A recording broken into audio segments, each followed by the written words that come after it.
Sabe aquele momento em que o calor tá de matar e você liga o ventilador esperando um milagre?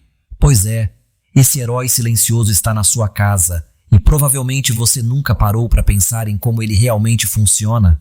Hoje, vamos descobrir os segredos por trás do ventilador e algumas curiosidades que vão te deixar de queixo caído. Muita gente acha que o ventilador resfria o ambiente, mas na real ele não muda a temperatura do ar. O que ele faz é movimentar o ar, ajudando o suor a evaporar mais rápido da nossa pele. E é essa evaporação que nos dá a sensação de frescor. Ou seja, se você deixar um ventilador ligado num quarto vazio, o calor vai continuar lá, firme e forte. O ventilador é basicamente um motor elétrico que faz as hélices girarem. E sabe aquele barulhinho clássico? É o atrito das peças trabalhando. Quando as hélices giram, elas empurram o ar para frente. Isso cria um fluxo contínuo que espalha o ar quente e dá aquela sensação de frescor.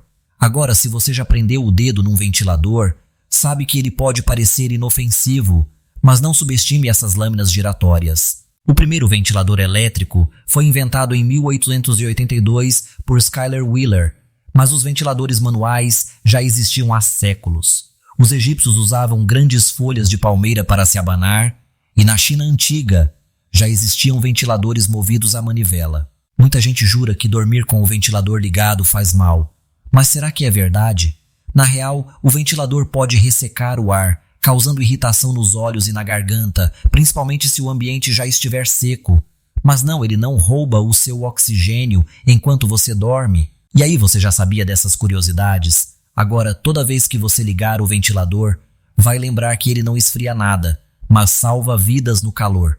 Se curtiu o vídeo, já sabe, deixa o like, se inscreve no canal e comenta aqui embaixo qual outra curiosidade você quer ver por aqui. Até a próxima!